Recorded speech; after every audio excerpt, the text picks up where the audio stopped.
Hello, friends, and welcome to 10 Points Under, where Marku is just a bit too many points for us to play. I'm True. And I'm Taylor, or you may know me on Heroscape as Big Bullfrog. Yeah, you'd probably also know me as True Murray on Heroscapers, but I just use my real name because I'm a scrub. I don't know if anybody's going to believe that your real name is True, but fight me. Anyway, so we're here today. We are going to be doing some Heroscape commentary, a little bit about the channel. We heard that you guys like to hear or like to watch Heroscape, so we figured we would talk about Heroscape. So exactly. So that's what we'll be doing here today. So Taylor, why don't you start us up on the video here? Alrighty, gonna rock and roll. Cool. So Taylor, why don't you explain the game type today? All right, so today we've got two players playing an assassination format. They're using this year's GenCon format for it, which is both players get a 475-point army with 16-figure limit.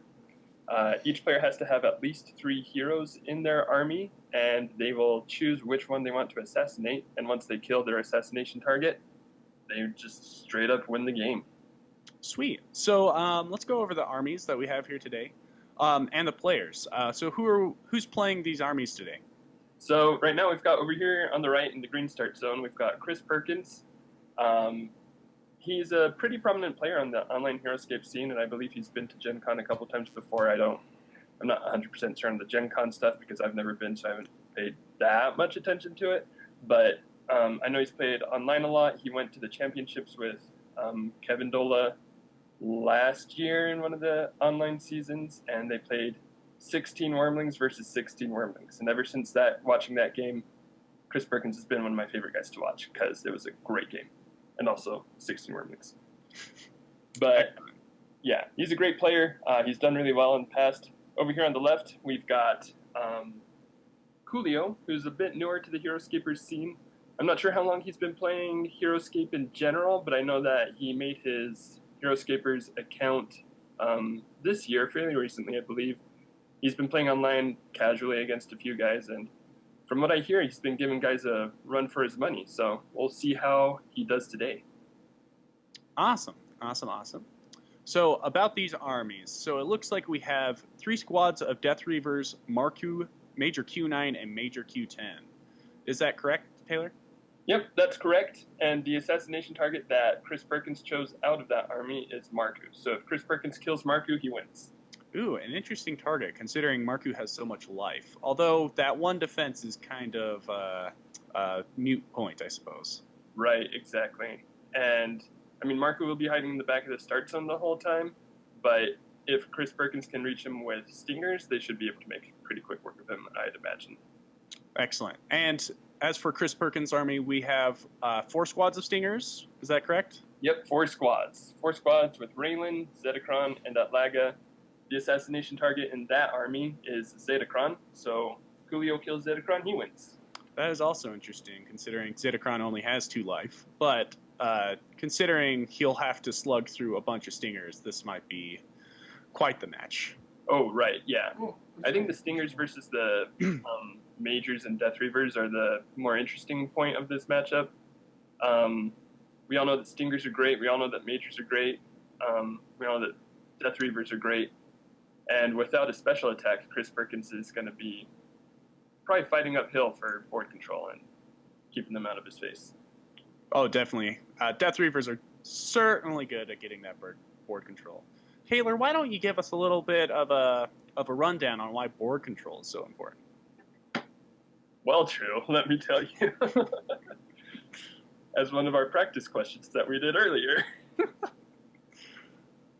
Board control is just important because it's basically keeping your options open. For example, Death Reavers, they give you great board control because even if you don't have attacks across the whole board, you do have defense across the whole board. And you can keep your opponent from moving as freely as they like. Whereas Stingers are also good with board control because that's 3 different figures that you can make strong ranged attacks with. And so they can be in 3 different places, shooting on different targets or the same target. It gives you a lot of flexibility with them. Excellent. Yeah, this is certainly going to be an interesting match. I certainly have a bias between both of these armies, considering I am not a huge fan of Death Reavers or Stingers, but it should be interesting. Uh, Q10 and Q9 should have a pretty easy time picking off Stingers, but trying to get to Zetacron through them might be kind of interesting. Right, exactly.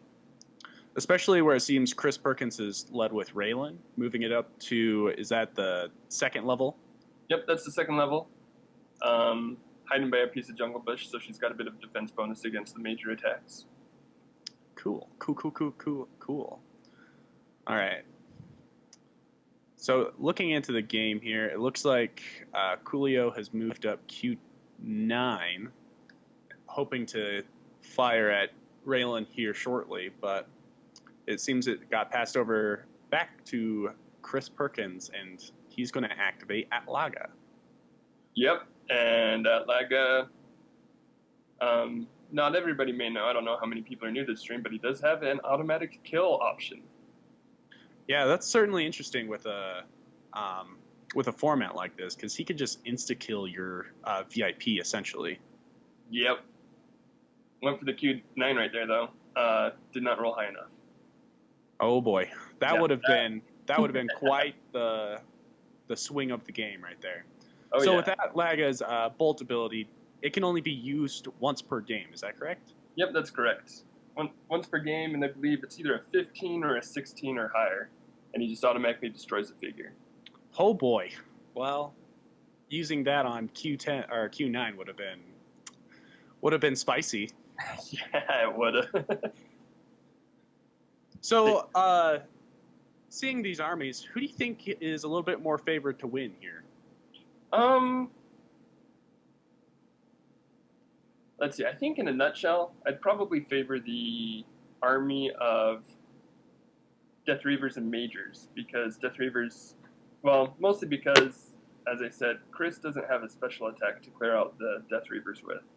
And so he's going to have a hard time keeping them out of his face, while the Death Reavers will be able to tie down the Stingers, and the Majors will be able to shoot them up fairly easily. That said, I do give an experience advantage to Chris Perkins, mostly because I don't know Coolio's background a ton, so there is that, but... Interesting. Yeah. So, I feel kind of, like I said, biased between both of these armies. But, I mean, Stingers do have that range advantage. Although the Majors do have a longer range, I suppose. I feel like the Stingers kind of have more attack power to get through these rats. Right, that's true. And if he's rolling hot for Stinger Drain, depending on how risky he wants to play with Stinger Drain, he could make quick work of the rats. The other main thing that I'm looking at right now that I'm seeing, granted this is just round one, but we've got Coolio has put an order marker on Death Reavers Q9 and Q10, moving each of them up, which does get his figures into position a bit more, but it is probably going to get him behind on the board control game as far as Death Reavers go. Yeah, if I'm being honest, if I was playing the Death Reaver army, I would have led with my first two order markers being on Death Reavers, just so that they can get into attack range of a lot of his figures. That way, Scurry could just move up the rest of my figures, and I wouldn't have to worry about order marker management at that point. Yeah, exactly. And so that's the more worrisome part of Coolio's play for me so far, is just worrying that he might not have enough Death Reavers to keep the Stingers tied down, and if the Stingers can run around and do what they want, then I probably give an edge to them at that point, especially since they have Raylan backing them up. Exactly. And particularly, like, if he would have led with Death Reavers more, they could have controlled both of those glyphs on the side of the maps there. Which, do we know what those glyphs are? Oh, yes. Yeah, so the glyphs are, we've got in the north, we've got the unique attack +1 glyph, and in the south we've got the D20 +1 glyph. Oh, yeah, and that unique attack +1 would have been excellent for Coolio to grab early on. Well, it depends on if he's going to be using his normal attacks or his special attacks, since the Majors use the special attacks more. The unique attack glyph doesn't really benefit them. Oh, you know, that's very fair. Yeah, and then load in. That might help Chris Perkins there with Stinger Drain, although Right, yeah. it could just prevent him from particularly just skipping a turn with the Stingers. Right, that's... Yeah, I'm not certain if it'd be completely advantageous for Chris to grab the D20 glyph. Might be advantageous for Coolio to keep it from him. Right. That being said, does Chris Perkins really need to roll Stinger Drain all that often to try to pick apart these rats? I wouldn't think so. It depends on how often he's able to get height. But if the rats are being strung out like they are right now, he can really just focus them down with his normal attacks. I believe he'll usually have height. He might need Stinger Drain to break through Q9's defense. That's true. Q9 having 6 or 7 defense, is that correct? 7 defense, 4 life. He's a tough nut to crack. A tough nut to crack. You heard it here first. Q9's a nut. That's right. We all know it. That is now canon. Q9 is no longer a robot. It is now a nut. Yep. And his personality is now nutty. Oh, yeah. Class of nutter. Favorite fruit? Nutter butter. Nutter butter.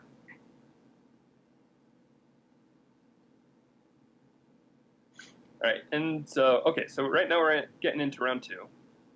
Round 1 was mostly development. We had a Witherwood Bolt snipe attempt on Q9, but that didn't work. So no damage done yet. No, we've got 1 wound being done on Atlaga. Yeah, but it doesn't seem like a whole lot has happened, just more positioning. We got 2 stingers up on height, which I find pretty advantageous for Chris to be in at this point. However, if some Death Reavers can tie those 2 units up, that might cause some problems. Yeah, exactly. Yeah, I think Chris definitely has a board control advantage right now. He's got his North Stinger is out of range of Raylan's aura, so it's not going to be getting its plus defense. But even still, he's in position to get some good attacks in. Oh, interesting. And so it looks like Coolio decides to get that unique attack glyph rather than tying up that Northern Stinger. How do you feel about that? I feel like I would probably try to tie up that Stinger more than go for the glyph at this point. Yeah, like I said, I don't know that the glyph is going to be doing too much for his army. He is still able to tie up the North Stinger that's on the high ground, and he does have a rat in position to tie up the Southern Stinger as well. Oh, okay, so he ties up the Stinger and Atlaga. Which is fine, but I think his glyph rats could be put to better use because I just don't know that they're doing enough for his army. Right. I don't think the glyphs are really going to come into play too much in this, although that +1 attack might get a big swing using one of Q9 or Q10's attacks on Atlaga or Raylan. Right. That is true. And, that rat just killed that Stinger, so that's a plus as well. Wow, all right. That one attack die coming into play here. Yeah, man. Rats can be surprisingly offensive. Not in this matchup, but, there are matchups where rats can be surprisingly good on the offense. I've had games where I've almost won after I've killed a guy's entire army, but I had units, and the Death Reavers were able to kill my Arrow Gruts or kill my Blade Gruts or something like that. I had an experience where I was going up against 2 Hydras against with my rat army, and I was able to take down both Hydras using rats. So 4 attacks of 2 really come into play there. Oh, so, yeah. They'll blink eventually. Eventually. It's all a numbers game. Yep. Until it's not a numbers game, and then you're just crying. Yeah. It's all a numbers game until you lose, and then it was rigged. That's right. All right, so it looks like Chris Perkins is going to move up some stingers. He has 2 stingers up on height there in the middle. It's going to be interesting what he decides to attack here. If he decides to attack that rat there in the middle, Right, yeah. And it'll be interesting to see if, because he does have to clear the rat on the south end that's tying up his stingers, but it'll be interesting to see if he decides to attack rats in the north. Depending on how his southern attacks go, could be advantageous to just not attack the Death Reavers and not let them scatter. He That's did true. roll a 17 for his stinger drain, so he's going to be banging out the attack dice. Oh, here we go. So that's going to be 5 attack dice down on this rat. And he rolls 3 skulls. Ooh, that's going to be pretty tough. Yep, clears out that rat, no problem. Yeah, but here comes the scurry. We'll see what he decides to do with that extra movement. True. I hate to correct you, but since Oh, crap. Yeah, it's scatter for the rats. Scatter. For the goblins. See, I play too many goblins, so it's okay. tough for me. Oof. Oof. Attack on the rookie part.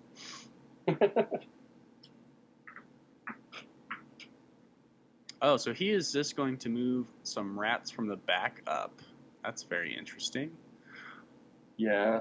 I mean, I think he's banking on that being his Death Reaver development, where I would have probably put at least one more order marker on them in round 1 to get more rats available. Yeah, exactly. I guess where there is no special attack, he could be able to just develop through scatter development alone. That said... Oh, that is another 3 skulls on that attack. That's Oof. A big hit. Chris Perkins' dice are on fire today. Yeah, man. And here comes another scatter. Could be a short game if that's how he's rolling. Oh, definitely. That said, I don't know. He killed that rat easily enough, but now he's just giving Coolio more chance to scatter more rats into the fray. Yeah, I don't know. I almost feel, coming from me personally, where the northern side was a little bit more open, maybe trying to get some stingers up close to that start zone to start taking some pot shots at Marku. But right. That said, Chris has a lot more experience in this game than I do, so. That's true. Yeah. And it could be that. I mean, and Coolio could always just slap another order marker on the Death Reavers to get another one into position to block Marku. But yeah, like you said, I mean, since assassination is the goal of the game and you win as soon as you kill your target, I think leaving that northern passage open would be helpful to help him to just end the game in a couple of rounds. Particularly where it seems that Chris has gotten the south kind of locked down. It's going to be a kind of a firefight between Q9 and 10 versus those stingers in Atlaga. It's going to be kind of tough to punch through them since they both have height and Raylan's aura as well. Right. So I would feel like I'd kind of invest more into... Oh my gosh, and another 3 skulls from Chris. Who needs special attacks when you just got an average of 3 skulls per attack? Exactly. Just eat up those rats. Doesn't even matter. Yeah, kind of torn. I'm like, hooray for the Death Reavers dying, but that also means that the Stingers are still on the board. Exactly. Yeah. This is maybe not a good game for True and I to commentate because we're both kind of sadistic towards rats and Morrow Stingers. I'd prefer the term salty. Okay, salty. It's just because our metagame consists of a lot of stingers, I suppose. Yeah, there are so many stingers at every Utah tournament. It's not even funny. It's almost a meme at this point. Oh, it is gone past meme status. So those 3 attacks are able to get Coolio's rats to block the northern passage again. It looks like Chris might have lost his opportunity there to take some pot shots at Marku. Right. Though, it does give more rats to be in range of his attacks. So. Yeah, on the one hand, it's clogged up. On the other hand, he's got more chances to kill more Death Reavers. And if that's what he's going for, then, I mean, you could say that Coolio is, in that case, playing more into his hands than not. Or you might say he might have clogged up that side of the board, but Chris Perkins has some Drano. Yeah. That was bad. I accept my bad joke. But stingers are such bad Drano for rats. Oh, definitely. Drano. Oh, 100%. Nilfheim would have. No, yeah, Nilfheim's Drano. Stingers are like, they unclog the drain by clogging it more. And then... Exactly. Although it does look like Q9 is going to get height here. Let's see what Coolio decides to attack. Raylan is there for the taking, it seems. Yep. He's in a pretty good position. So, like, it's a good position for Q9 to take. It does leave him a bit vulnerable because, like we've been talking about during the game, he is ahead of the rest of the Death Reavers. Exactly. Have that protection going on. And so it's kind of a toss-up, and that's what playing Death Reavers is about a lot of the time. That's where, again, that early game order marker on the Death Reavers would have come into more play here. Right. Yeah, it would have let Q9 be more protected.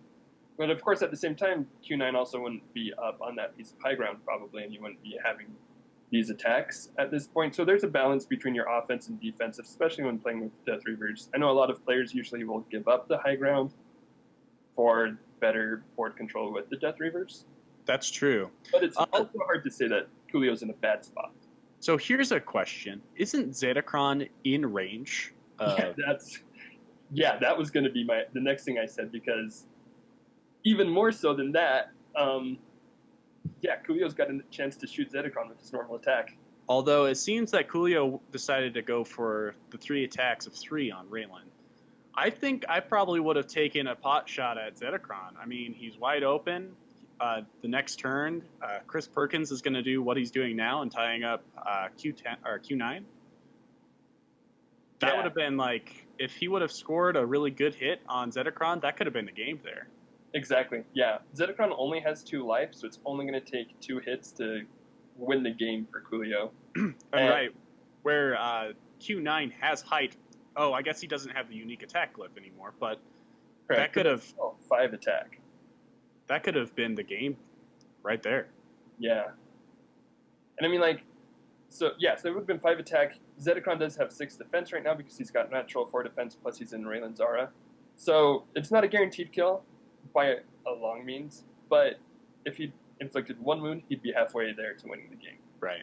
And it looks like Chris Perkins rolled a 1 there on Stinger Drain. Oh, shoot. That could be very important. He was able to tie up Q9 there, but if he's able to use his special to get out of this, he could potentially just steal the game. Yeah, he really could. I think he is being forced to use his special attack at this point, though, so even if he kills that Stinger like he just did, he's not going to be able to get attacks in on Zetacron away. That is very true. We'll see what he decides to do with these other 2 attacks. I would almost be tempted to take out those Stingers that are behind Atlaga there, or even Atlaga himself, but Raylan is also going to be a thorn in his side. Right, yeah. I'd toss at least 1 attack at Raylan just to see if I could do any damage, and potentially kill her this turn, because if you can get rid of her defense on Zetacron, then that'll just make your assassination target that much easier to kill. That's true. That's very true. Zetacron having a natural 4 defense? Yep, natural 4. So with being in Raylan's aura, that is 6 defense he'd have to punch through. Although with 5 attack dice, that is pretty plausible. Yeah, it's doable. For sure. Oh, and Coolio decides to go for a Stinger, and he blanks on that defense roll. Oh, but ends with that Laga. There we go. Which is nice because that saves him some wounds, but it's, also Atlaga isn't going to be his main offense right now, so. Right, but Atlaga is currently kind of blocking that passageway, so we'll see what happens. That is true. Although, like we said, Coolio still has shots on Zetacron, so he doesn't really need to get any closer than he is already. That is fair. And it looks like we have order markers on Q10, Q9, Q9, and Reavers, and then 3 order markers on Stingers and Atlaga. So we'll see what happens here. Oh, it's just tied on initiative, but Coolio has the D20. He has +1. There we go. Did not think that was going to come into play at all, but looks like I'm just a noob caster. Noob caster. Although, we have quite a bit of experience with the Utah monthlies that I feel like we have quite a bit of experience under our belts. Yeah, I've played upwards of 3 or 4 games at this point. So that's a whole lot of games. I know, yeah. That's so many. Right, yeah. I've only gotten like 1 game in. Upwards of 1. Upwards of 1. I'd say upwards of 1 at this point. Exactly. So it looks like first order marker was on Death Reavers. It seems that he is going to try to get them into place a little bit more, tie up Atlaga, tie up some stingers, and also get that unique attack plus glyph. Yeah. 6 attack down on Zetacron. That could do it if he's able to get an attack in. Yeah, that's pretty nice. He's getting some good board control, but he's giving up attacks with Q9 at this point, which could be on Zetacron. Yes, exactly. Again, going back to those early turns, that 1 order marker misplacement could have sealed this game up really nicely. Yeah, I think that's one of the harder parts of these assassination or alternative win condition formats for newer players, especially, is it's easy to start playing it like a normal game and forget that all you have to do is deal 2 wounds to Zetacron to just straight up win the game. Exactly. We've recently played a Crystal Defender format last year? And that came into play quite a bit in our games. Whoever just decided to attack the crystal first and ignoring the other person's army would usually win. Right, yeah. No, I had a couple games in that format specifically where I played against somebody who was developing their army like normal but left their crystal undefended, and I was able to beat a guy in 1 round, so... Oh, exactly. I do remember a game with our friend Adam where he built this very, very cool kind of like tower defense-esque army for that tournament. Oh, yeah. And I was able to just sneak 1 figure behind enemy lines, back behind his Raylan, back behind all of his guerrilla troopers, and just take out his crystal. So, yeah. It's if you just play the objective, it helps a lot. And that's a 3 for Stinger Drain. Ooh, Chris is not rolling very hot for Stinger Drain anymore. No. If he's just trying to kill Death Reavers, I don't think he needs to be rolling it this much. I almost want to say he's trying to take out Q9. Oh, and he's going to move Q9 up. Is he going to try to get 3 attacks down on Zetacron? I think he is. Although I'd still go with just the normal attack. I would almost want to go for the normal attack as well. 3 attack dice is not going to do much against that 6 defense, but I guess we'll see. Yeah, we'll see what he decides. He does have 6 attack with his normal attack since he's got the unique attack up again. That is true. So if he decides to go for a normal attack, then... Yeah, that averages at least... It averages 1 wound against 6 defense. Could be 2, could be nothing, but he's got a good shot at it. That is very true, and it looks like he is deciding to move Q9 back because it looks like he might try to go for a normal attack here. Okay, yeah. We'll see, though. It looks like there is some banter about the loading glyph and how the stingers keep killing themselves. It's always nice when your opponent's stingers kill themselves so that you don't have to. Exactly. And it looks like he's gonna go for the normal attack here, so let's see what happens with this. Maybe. We'll see. Soon. Normal attack with height and Olanavia, or whatever the name of that unique attack glyph is. Okay. Come on, Coolio, roll those dice. Let's see how hot they are. 2 skulls. It Well, only takes 2 skulls. if he blanks, this is it. We'll see. Ooh, and that is one wound on Zedekron. See, there we go. That's where this is coming in. Yeah, now he's halfway to victory.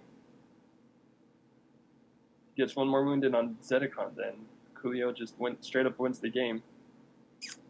And we'll see what happens. If I was Chris Perkins right now, I would probably try to start gunning down Q9 there. Right.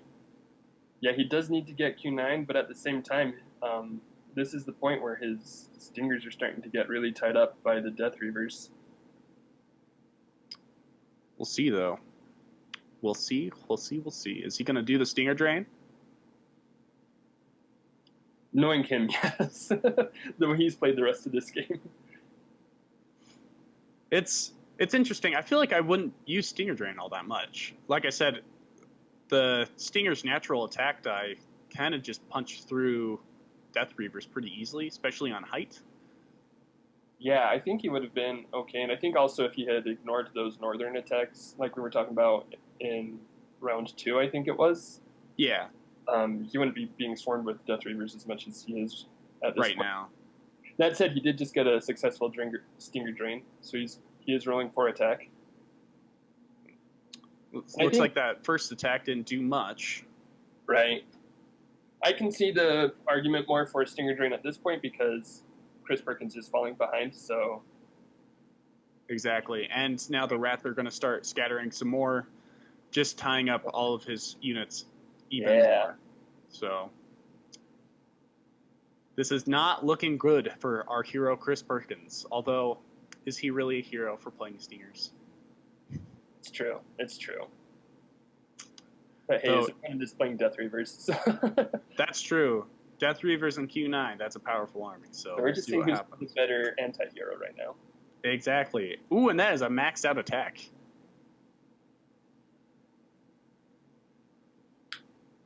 And a blank. So one of the Death Reavers do go down. So that's really nice. But again, Chris Perkins is distracted shooting Death Reavers right now. He could have, like, if he'd gotten that 4-skull attack on Q9. Right. Dealt some wounds, potentially cleaned them up. I mean... Yeah, that back stinger there could have made that attack at Q9 and potentially taken out a lot of Coolio's attack power. Right.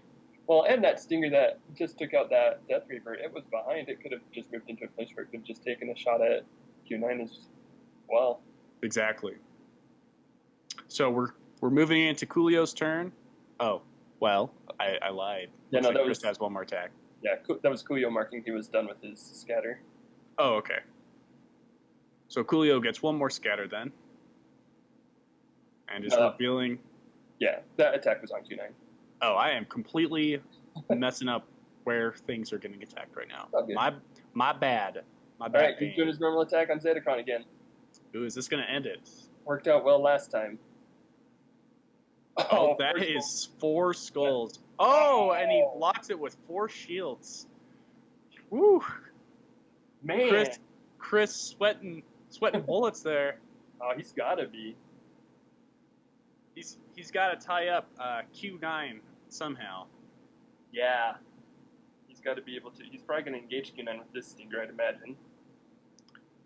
I certainly hope so. If he can tie up Q9 and maybe put a couple wounds on him, that might pull things a little bit forward for Chris Perkins here.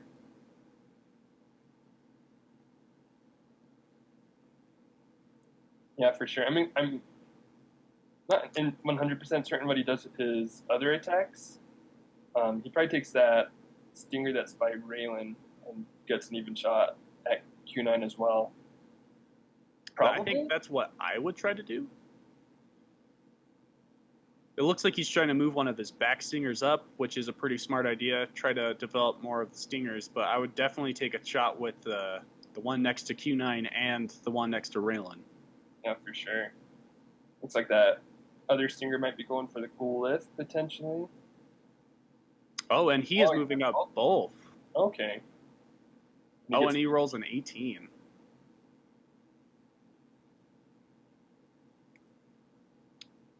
I'm interested to see what happens here.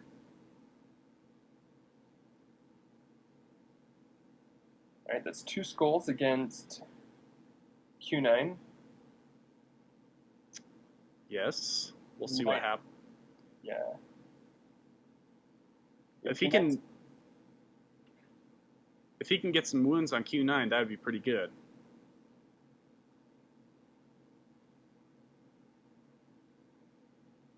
Yeah, I don't know that 2 skulls is going to do it. Yeah, especially against 7 defense. But it's just making those attacks and really trying to get something in there. Looks like he's also going to try to clear out the Death Reavers with his other 2 Stingers, which at this point he just has to do. Yeah, having those 2 Stingers tied up by those Death Reavers are pretty hampering at this point. And that is 1 Death Reaver down. We'll see what happens with the scatter.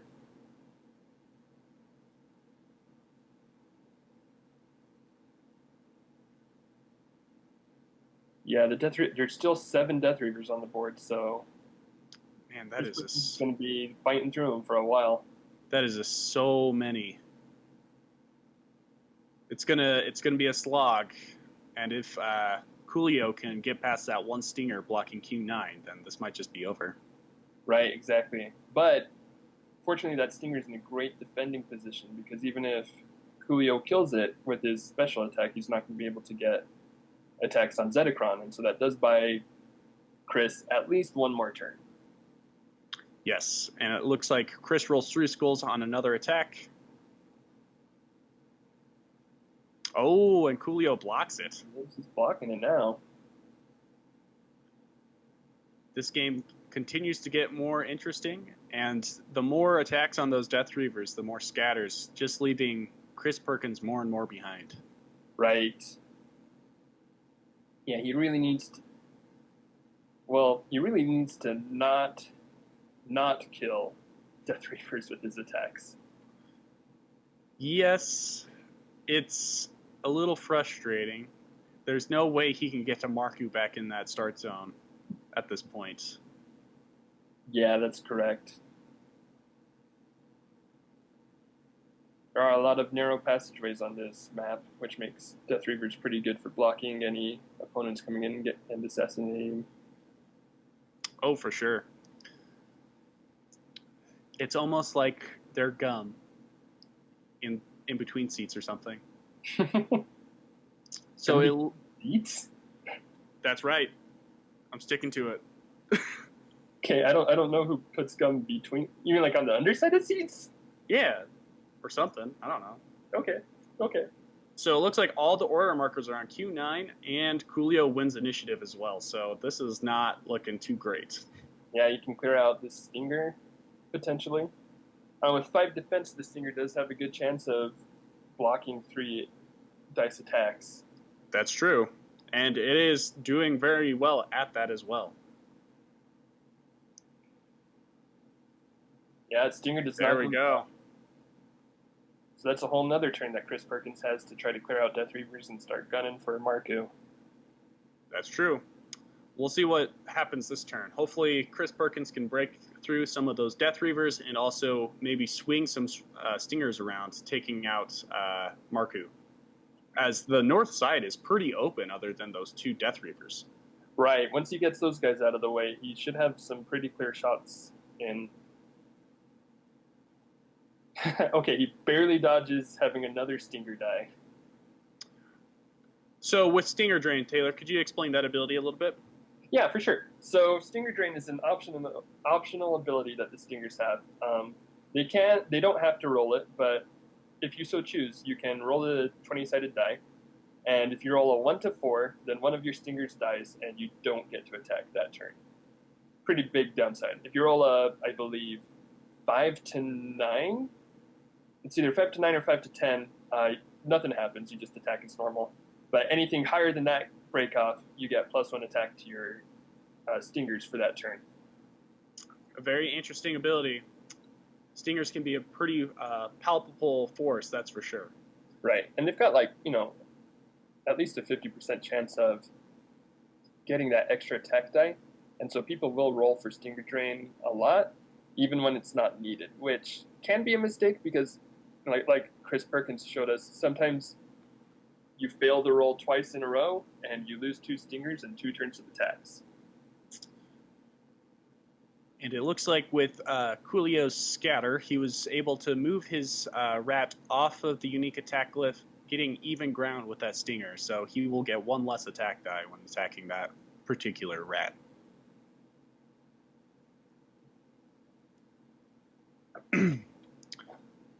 Yeah. Though that is a Death Reaver down, so he is clearing them out fairly consistently. And I do agree with the moving the Death Reaver off of the unique attack glyph as well. Not only does it give him a better chance of surviving any future attacks, but he's also not using the unique attack glyph right now anyway. Oh, for sure. We'll see what Coolio decides to do with this rat here in the middle. It might be trying to tie up the northern forces again. Yeah, I think he needs to get that one over there. Yeah, because if it doesn't, then those stingers can potentially just take out this game by getting 3 attacks down on Marku. Ooh, and that was a huge kill. Another kill, yeah. That clears up that stinger there, although he still has 1 Death Reaver left to move over into that position and potentially block that stinger. Right.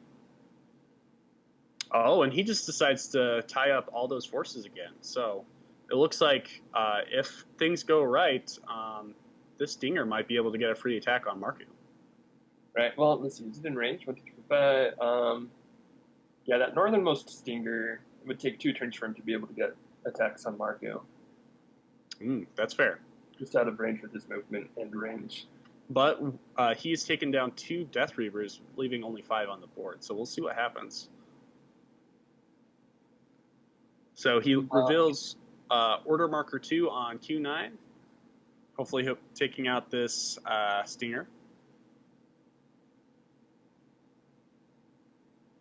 See if that stinger can hold in there again. Oh, and it does. Doing pretty well. 5 defense, man. It can get there. Although it only takes 1 blank. Right. And with multiple attacks from the Queglic's gun. Still nothing, though. That is another turn Chris is stealing, potentially, from Coolio. That stinger is probably his MVP for this game. Oh, for sure. All right, so it's Chris Perkins' turn again. We'll see what happens. It looks like he's trying to get in position to take shots on Marku. Doesn't quite have them yet, but if he can clear out those 2 rats in the north passageway, that could be pretty huge. Yeah, Marku is a pretty juicy target. He does have 6 life, but only 1 defense. And even if stingers don't hit their stinger drain, 3 attacks of 4 will probably take him out. So here's the question, though. So if he is able to take out those 2 rats up in the north, do you try to move your southern rats back up to try to block Marku attacks, or do you just tie up those units that they're already tied up to? I think you've got to move them north because, like, he's got to kill 2 Death Reavers, so that's at least 2 attacks that he's going to be making on those Death Reavers. So you can definitely get your southern 2 Death Reavers into that same position. Exactly. That was my thought process as well. Ooh, this game could potentially start be equalizing here, along with Chris rolling a 14 on Stinger Drain. Yeah, so he's got a good chance of clearing out these Death Reavers. It's another 3 skulls with his attack dice. And that is another Death Reaver down. Ooh, this game is starting to get real interesting now. I think the other thing that Coolio needs to do with his scatters is get his Death Reaver off of Loden. It's not doing it. Okay, could win him initiative again, I suppose. I said it wasn't going to do anything for him earlier, but... That said, though, I don't know if the initiative switch will all that much matter. Right. It doesn't matter a ton if Marku's going to get shot and killed anyway. Okay, so he does decide to move his rat off of Loden. Oh, but that's the only one he moves. He doesn't move another Death Reaver with his scatter. Ooh, this is not looking good for Coolio. Yeah, if that other North rat falls. Oh, and he maxes out his Oh, attack. man. Oh, and the northern stinger units are freed up. We'll see what happens now. Yeah, because even if he tries to go north with his Death Reavers now, he doesn't have enough move to get in the way. Yeah, there is no way. All right, so that one Death Reaver is trying to get over there. Is he going to move the other one up too? Nope, just the one. I think this is a mistake. I mean, those units are already tied up by one rat. Having a second rat there is not very helpful. Oh, and then a blank attack on Q9. Yeah, I'd take the blank attack against Q9 for a free Northern Passage, though. Oh, 100%. That was an excellent turn for Chris. Yeah. Now it's down to Q9. We'll see if you can break through that Stinger defense now. It only takes a couple of attacks, but I think Chris bought himself enough time to potentially just get in there for a kill. Right. Especially, it's coming. His defense rolls have been really excellent too. Oh, yeah. Okay, so that Stinger finally goes down. That's like, what, 9 attacks that it took to break through that Stinger? Oh, yeah. And, yeah, it soaked up 9 attacks, and it only killed 1 Stinger. And that's a full round that Chris bought for himself to clear out Death Reavers and go for Marku, which he's going to go do right now. Oh, man. Here we go. This might do it. Yeah. He's got... Can he get a third attack on Marku? I don't think... Okay, so that one Death Reaver is going to keep Chris from getting a third attack on Marku. But 2 attacks could be enough. 2 attacks could be enough. Do you go to for Stinger Drain here? Gosh, I don't know, because if you blank, then you lose another Stinger, and you don't get the attacks on Marku. I think you just do your normal attacks. I think you're right. I mean, 3 attack dice, or 4 attack dice down.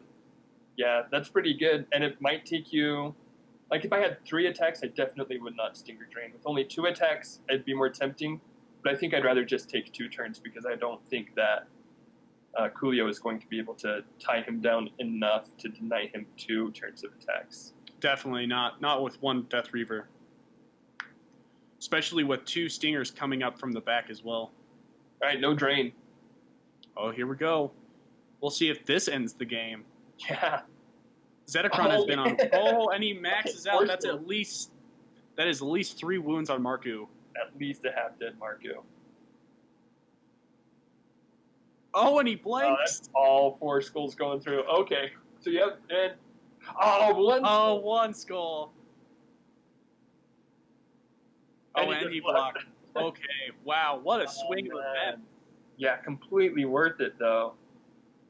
Zetacron at 1 life, Marku almost halfway dead. More than halfway dead. More than halfway dead. Whew. Yeah. All right. Those were some turns that Chris Perkins needed to. Oh, and they're down to initiative again. Here we go. There's no load-in glyph in play for this one. Right. Whoever wins initiative probably wins this game. Because Q9 does now have an attack on Zetacron. That is true. They're also playing true. Range of Marku. It all comes down to 1 roll. And Chris Perkins taunting Coolio. Do you feel lucky? No more load-in.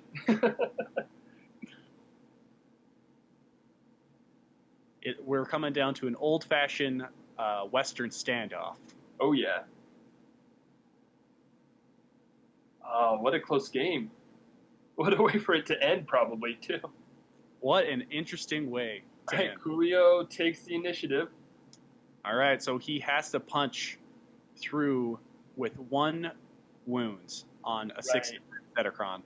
Yep, so that's 5 attack against 6 defense, so there is a good chance of Zetacron blocking it, but there's also a pretty good chance of I think it's like about 50-50 whether there's a wound or not. And it only takes one wound to win the game. Yep, only one wound. Oof.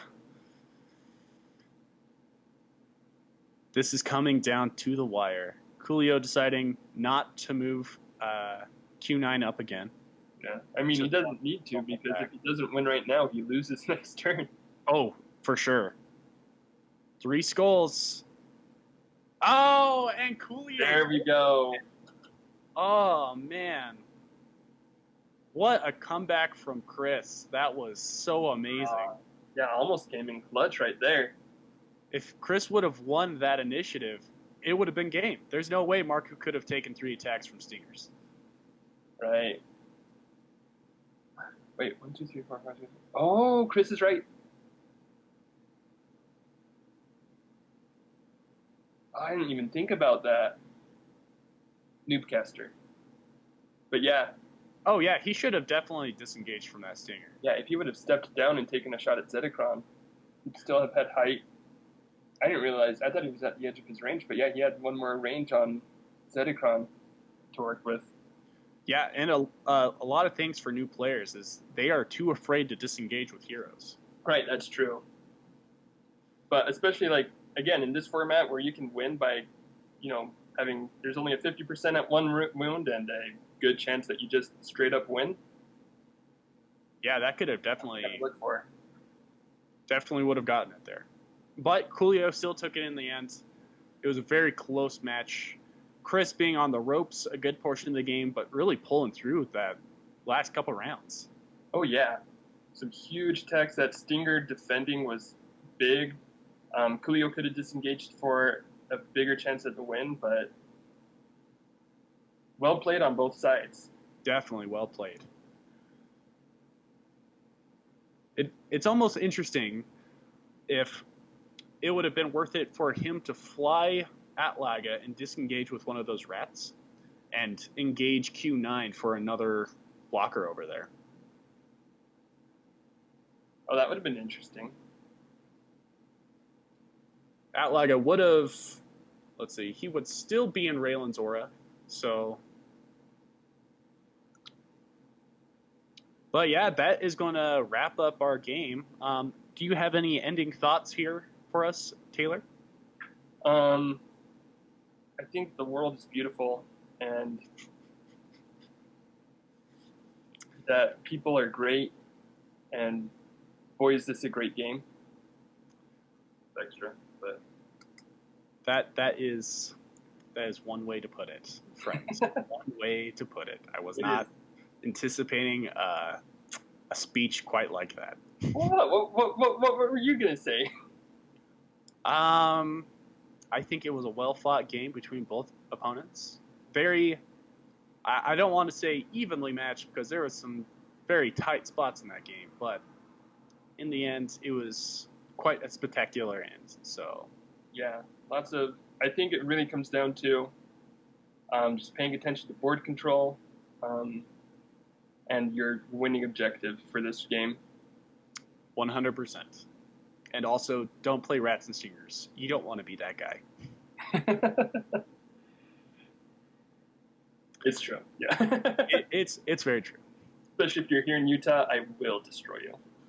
Ooh, big words from Taylor. Anyway, we will wrap it up here with that. Thank you for watching 10 Points Under, where Marku is just a couple points too short. I have been your host, True Murray, followed by a Big Bullfrog. And it's been a great time. Thanks for checking this out, and let us know what you thought of the whole thing as a whole. And if there's enough interest, we'll keep doing this because I think it's pretty cool. Yeah, and not to shameless plug or be a shady YouTuber, but please like and comment on this video. Tell us what you think. Tell us what we can improve on. Yeah. If our voices are just too annoying, maybe we can. Or if our strategic know-how is just really garbage and we really don't know what we're talking about, teach us what we should talk about, and we'll take notes. Yeah, we like taking notes. We're one of those guys. Yeah. Well, two of those guys. Two of those guys. We are one of those guys. We are one. yeah, we are a hive mind. This bit is getting kind of old, so we'll end it here. Yes, but please keep watching and join our hive mind. Yes. Anyway, see you later, Heroscapers. 10 points under and out.